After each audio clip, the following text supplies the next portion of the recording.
నమస్తే, welcome to Liya news. Amaravati రైతులు 1630 రోజుల పాటు దీక్ష చేసిన ఏ ఒక్క రోజు కూడా వాళ్ళ వైపు తిరిగి చూసి వాళ్ళ సమస్యలను పట్టించుకున్నటువంటి జగన్మోహన్ రెడ్డి గారు ఈరోజు అమరావతి రైతుల గురించి మాట్లాడుతున్నారు. అమరావతి రైతుల సమస్యలను ప్రభుత్వం పట్టించుకోవట్లేదు అంటున్నారు.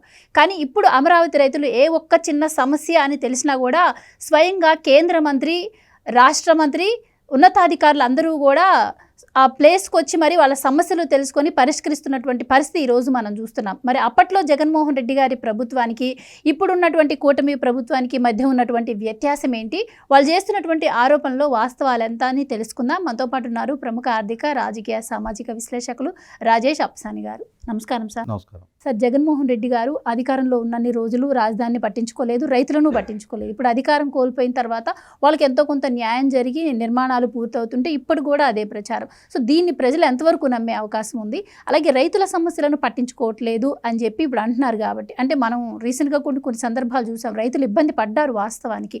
కానీ ఈరోజు స్వయంగా మంత్రులే రంగంలోకి దిగి పరిష్కరిస్తున్నారు అంటున్నారు. ఇది ఎంతవరకు నిజం? మరి రైతుల సమస్యలు వీళ్ళ రంగప్రవేశం చేసిన తర్వాత ఇంకా పరిష్కారం అయినట్టేనా? మీ ఉద్దేశం ఏంటి? అంటే ఇక్కడ ఎన్డీఏ ప్రభుత్వం తాను అధికారంలోకి వచ్చింది కాబట్టి తాను అధికార బాధ్యతలు చేపట్టగానే మంత్రదండం ప్రయోగించి ఓవర్నైట్ ఇష్యూస్ అన్ని రిజాల్వ్ చేయగలిగిందంటే సాధ్యం కాదు. ప్రభుత్వ పరంగా అమరావతి నిర్మాణం పట్ల చిత్తశుద్ధి ప్రదర్శిస్తూ ఉన్నారు. అలాగే రైతాంగానికి సంబంధించిన చాలా సమస్యలు జగన్మోహన్ రెడ్డి పాలనా హయాంలో అక్యుములేటెడ్గా ఉన్న సమస్యలను ఒక్కొక్కటిగా రిజాల్వ్ చేసుకుంటూ వస్తున్నారు. ఈ క్రమంలో 5 సంవత్సరాలు జగన్మోహన్ రెడ్డి పరిపాలనా హయాంలో, అంటే ఒక 5 సంవత్సరాలని కూడా మాట్లాడుకోవడానికి వీల్లేదు, రైతులు దశాబ్ద కాలం క్రితం వాళ్ళ భూములు ప్రభుత్వానికి ఇచ్చారు. వాళ్ళ భూముల్లో ఒక రాజధాని నిర్మాణం జరుగుద్ది అని ఒక ఆశతో, రేపటి రోజున తమ బిడ్డల భవిష్యత్తు బాగుంటుందని ఒక నమ్మకంతో చంద్రబాబు నాయుడు గారి పిలుపుకి స్పందించి వాళ్ళ జీవనాధారమైన భూములు మొత్తం కూడా ప్రభుత్వానికి ల్యాండ్ పూలింగ్లో ఇచ్చారు. వాస్తవంగా ఆ భూమి పూలింగ్ ప్రక్రియ ముగిసి మాస్టర్ ప్లాను డిజైనింగ్ జరిగి ఈలోగా కొంతమంది పూలింగ్కి సహకరించని రైతులుండి, కొంతమంది నేషనల్ గ్రీన్ ట్రిబ్యునల్కి వెళ్ళి ఈలోగా పూలింగ్ ప్రక్రియ సజావుగా జరగకుండా జగన్మోహన్ రెడ్డి సృష్టించిన అడ్డంకులు, వీటినన్నింటినీ ఒక్కటొక్కటిగా అధిగమిస్తూ 2017 నాటికి నేషనల్ గ్రీన్ ట్రిబ్యునల్ కేసులు ఇవన్నీ కూడా పరిష్కారం చేసుకొని చంద్రబాబు నాయుడు గారి ప్రభుత్వం రాజధాని నిర్మాణపు తొలి అడుగులే వేయగలిగింది. 2015 అక్టోబర్ 22వ తారీఖు విజయదశమి రోజు సాక్షాత్తు ప్రధానమంత్రి గారి చేతుల మీదుగా శంకుస్థాపన జరిగిన వాస్తవ రూపంగా నిర్మాణం అనేది 2017 నేషనల్ గ్రీన్ ట్రిబ్యునల్ కేసుల పరిష్కారం తర్వాతే కొనసాగించగలిగింది. అక్కడి నుంచి 2019 మేలో ఎన్నికల్లో అధికారానికి తెలుగుదేశం పార్టీ దూరమైంది. జగన్మోహన్ రెడ్డి గారు ముఖ్యమంత్రిగా బాధ్యతలు చేపట్టారు. ఆయన బాధ్యతలు చేపట్టిన నాటి నుంచి ఆయనకి అమరావతి అనేది ఒక లీస్ట్ ప్రయారిటీ. అసలు అమరావతి నిర్మాణం చేసే ఆలోచన ఆయనకి లేదు. దానికోసం అమరావతిని ముంపు ప్రాంతం అన్నాడు, శ్మశానం అన్నాడు, ఎడారి అన్నాడు, అమరావతి రైతాంగాన్ని పెయిడ్ ఆర్టిస్టులు అన్నారు, రియల్ ఎస్టేట్ వ్యాపారస్తులు అన్నారు, అమరావతిలో కాస్ట్ ఆఫ్ కన్స్ట్రక్షన్ ఎక్కువ అన్నారు. అంటే ఒక నింద మోపి ఒక నింద మోపకుండా రైతాంగాన్ని అవమానపరిచారు, ఆ ప్రాంతాన్ని అవమానించారు. అంతిమంగా చంద్రబాబు నాయుడు గారి ప్రభుత్వం ద్వారా వేల కోట్ల రూపాయలు ఖర్చు పెట్టబడి అసంపూర్తిగా ఉన్న నిర్మాణాలను కూడా గాలికి వదిలేశారు.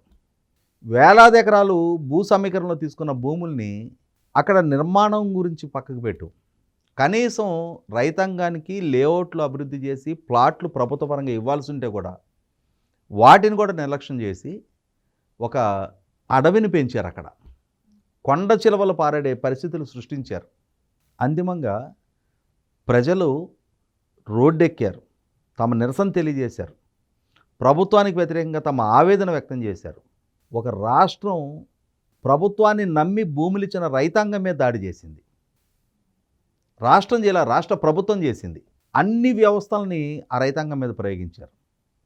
తమకు ఒక సొంత మీడియా ఉంది, తమ చేతిలో తాము ఏది చెబితే అది నంది అంటే నంది, పంది అంటే పంది అని చెప్పని ప్రచారం చేసే కొందరు వ్యూహకర్తలు, మేధావులు ఉన్నారు. తమ చేతిలో ఒక సోషల్ మీడియా ఉంది. ఆ రైతాంగ వ్యక్తిత్వానికి పాల్పడ్డారు. అక్కడ జరగని ఇన్సైడర్ ట్రేడింగ్ జరిగింది అన్నారు. అంతిమంగా రాజధాని నిర్మాణాన్ని మాత్రం గాలికి వదిలేశారు. ఇటువంటి పరిస్థితుల్లో మళ్ళీ ప్రజలు ఇందాకే మనం మాట్లాడుకున్నట్టుగా మీ ఇంట్రోలో ప్రస్తావించినట్టుగా నాటి జగన్మోహన్ రెడ్డి ప్రభుత్వానికి వ్యతిరేకంగా వాళ్ళ రోదనని నినాదాల రూపంలో శాంతియుతంగా 1630 రోజులు నిరసన శిబిరాల్లో ప్రభుత్వానికి తమ నిరసన తెలియజేశారు. అమరావతి నుంచి శ్రీవారి సన్నిధికి పాదయాత్ర ద్వారా దైవ దర్శనం చేసుకున్నారు. అమరావతి నుంచి అరసవెల్లికి పాదయాత్ర ద్వారా దైవ దర్శనానికి సంకల్పిస్తే వాళ్ళ మీద భౌతిక దాడులకు పాల్పడ్డారు, బలప్రయోగం చేశారు, పోలీసుల ద్వారా లాఠీ చార్జీలు చేయించారు, కేసులు పాలు చేశారు, దళితుల మీద ఎస్సీ ఎస్టీ అట్రాసిటీ యాక్టులు పెట్టారు.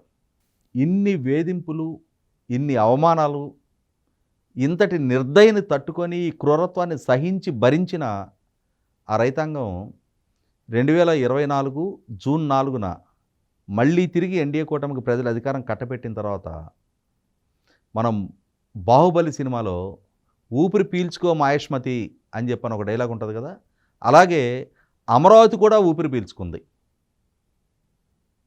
ప్రజలు తాము కోరుకున్న చంద్రబాబు నాయుడు గారు అధికారంలోకి వచ్చారు కాబట్టి సహజంగానే అమరావతి చాలా వేగంగా పరుగులెత్తుద్దని ఆశిస్తారు.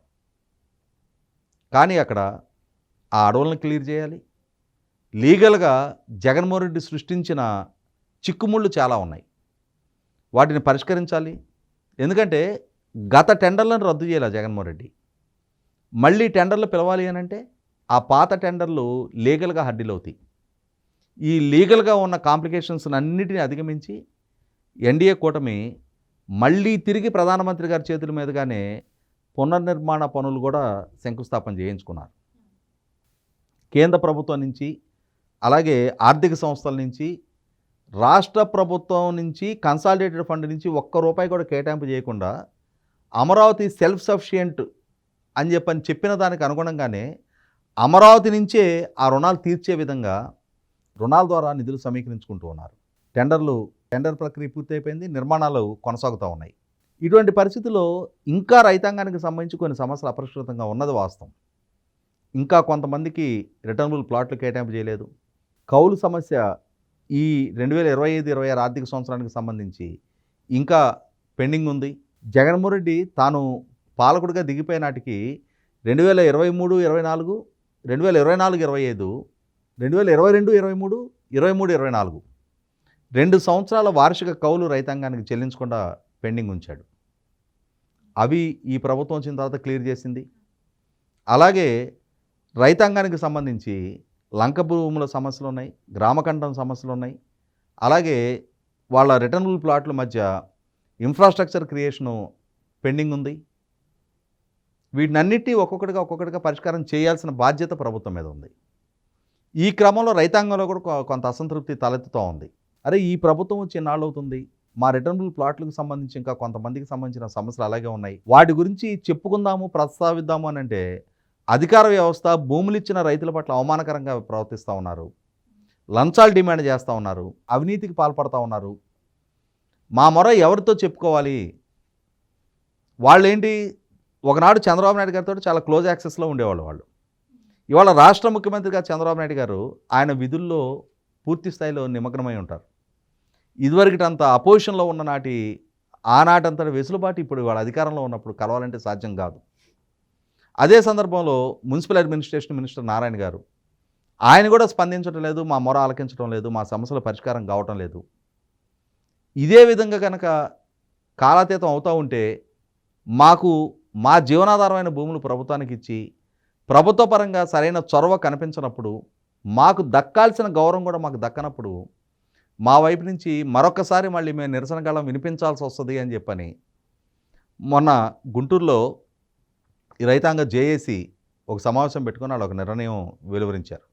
ఈ సందర్భంలోనే గతంలో సిఆర్డీఏ భవనం ఓపెనింగ్ సందర్భంగా నాడు చంద్రబాబు నాయుడు గారిని కలిసిన రైతులు ఈ సమస్యల గురించి ప్రస్తావించినప్పుడు స్థానిక లోక్సభ సభ్యులు, ప్రస్తుత కేంద్ర మంత్రి పెంసాని చంద్రశేఖర్ గారు, అలాగే మున్సిపల్ అడ్మినిస్ట్రేషన్ మినిస్టర్ నారాయణ గారు, స్థానిక శాసనసభ్యులు తెనాలి శ్రావణ్ కుమార్ గారు, ఈ ముగ్గురు కలిసి మీ సమస్యల్ని వింటారు, మీకు అందుబాటులో ఉంటారు, మీ సమస్యలు పరిష్కారం చేస్తారు అని చెప్పని చంద్రబాబు నాయుడు గారు ఇచ్చిన అష్యూరెన్స్ మేరకు 15 రోజులు గడిచినా కూడా వీళ్ళు ముగ్గురు సమావేశం కావట్లేదు, మా సమస్యలు వినటం లేదు, మా సమస్యలు అడ్రస్ చేసేది ఎవరు అని చెప్పని ఒక రకమైన ఆందోళనలో, అసంతృప్తిలో రైతాంగం వాళ్ళు కొంత కలత చెందుతూ ఉన్నారు. వాళ్ళు ఈ అంటే వాళ్ళ వైపు నుంచి ఈ అసంతృప్తి గళాలు ఎప్పుడైతే వెలువడినాయో ఇమ్మీడియట్గా ప్రభుత్వం స్పందించింది. నేటి ఉదయం నిన్న ఏబిఎన్ ఛానల్లో దాదాపు గంటన్నర పైగా దీని మీదే చర్చ జరిగింది. రైతాంగ ప్రతినిధుల వైపు నుంచి తమ నిరసనని, తమ అసంతృప్తిని, తమ అసమ్మతిని ప్రభుత్వానికి తెలియజేశారు. ప్రభుత్వంలో జరుగుతున్న లోపాలని ప్రభుత్వం దృష్టికి తీసుకొచ్చారు. అధికారుల స్థాయిలో జరుగుతున్న అవినీతి గురించి బాహాటంగా మీడియా ముఖంగా వెలుగులోకి తీసుకొచ్చారు. ఈ నేపథ్యంలో ప్రభుత్వం ఇమ్మీడియట్గా స్పందించింది. ఇవాళ డాక్టర్ పెమ్మసాని చంద్రశేఖర్ గారు, మున్సిపల్ అడ్మినిస్ట్రేషన్ మినిస్టర్ నారాయణ గారు, స్థానిక శాసనసభ్యులు శ్రావణ్ కుమార్ గారు, అట్లాగే సిఆర్డీఏ కమిషనర్ కన్నబాబు గారు వీరందరూ కలిసి కూర్చున్నారు. రైతాంగ ప్రతినిధులతోటి వాళ్ళ సమస్యలు విన్నారు. ఆ సమస్యలు అంటే లంక గ్రామాలకు సంబంధించిన సమస్యలు, అసైన్మెంట్ భూములకు సంబంధించిన సమస్యలు, ఇంకా ఎలకెట్ కావాల్సిన ప్లాట్లకు సంబంధించిన సమస్యలు, వీటన్నిటి గురించి ఇన్ఫ్రాస్ట్రక్చర్కి సంబంధించిన సమస్యలు, వీటన్నిటి గురించి ప్రభుత్వ పరంగా ఒక స్పెసిఫిక్ టైం బౌండెడ్ షెడ్యూల్ రైతాంగానికి ఇవాళ అంటే ప్రభుత్వ పరంగా వాళ్ళకు ఒక క్లారిటీ ఇవ్వడం జరిగింది. అంటే ఇక్కడ నేను చెప్పదలుచుకుంది ఏంటి అంటే 1630 రోజులు నిరసన శిబిరాల్లో రైతాంగం తమ గళం వినిపించిన రోజు నాడు జగన్మోహన్ రెడ్డి ప్రభుత్వం ఒక్కరోజు కూడా ఒక్క రైతాంగ ప్రతినిధిని కూడా పిలిచి మాట్లాడే ప్రయత్నం చేయాల. పోనీ ఆ శిబిరాల దగ్గరకు వచ్చి మీ ఆందోళన ఏంటి, ఏ విషయంలో మీరు ఈ నిరసన శిబిరాలు కంటిన్యూ చేస్తున్నారు అని చెప్పని వాకప్ చేసే ప్రయత్నం కూడా చేయాల.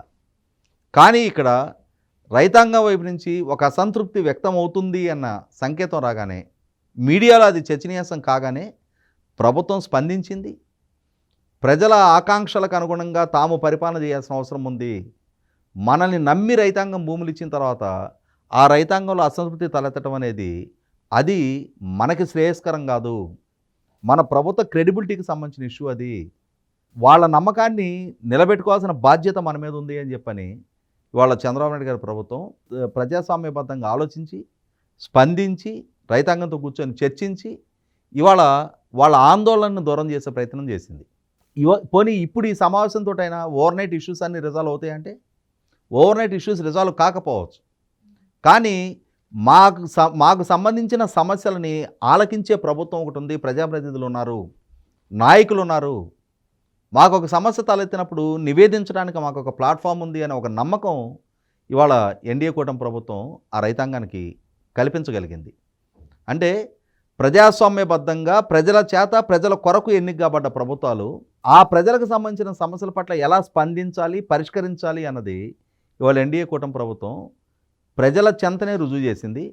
అదే ఇవాళ ప్రభుత్వాన్ని విమర్శిస్తున్న జగన్మోహన్ రెడ్డి అండుకో వాళ్ళ పాలనా హయాంలో వాళ్ళు ఎలా వ్యవహరించారు అనేది ప్రభుత్వానికి వ్యతిరేకంగా నిరసన తెలియజేయడానికి ప్రయత్నించిన యువజన విద్యార్థి సంఘ నాయకులను అరెస్ట్ చేసి వాళ్ళ మీద రేప్ అటెంప్ట్ కేసులు పెట్టిన జగన్మోహన్ రెడ్డి, రాజధాని పట్ల జగన్మోహన్ రెడ్డి తీసుకున్న నిర్ణయం పట్ల నిరసన వ్యక్తం చేస్తున్న దళితుల మీద ఎస్సీ ఎస్టీ అట్రాసిటీ కేసులు పెట్టిన జగన్మోహన్ రెడ్డి, రాజధాని మహిళలని ముళ్ళ కంచెల్లో వేసి ఈడ్చిన జగన్మోహన్ రెడ్డి ఇవాళ ఆ రైతాంగం పట్ల ఎక్కడ లేని ముసలి కన్నీరు గారుస్తుంటే అర్థం చేసుకోలేనంతటి అమాయకులు అమరావతి రైతాంగం కాదు. థ్యాంక్ యూ సో మచ్ అండి.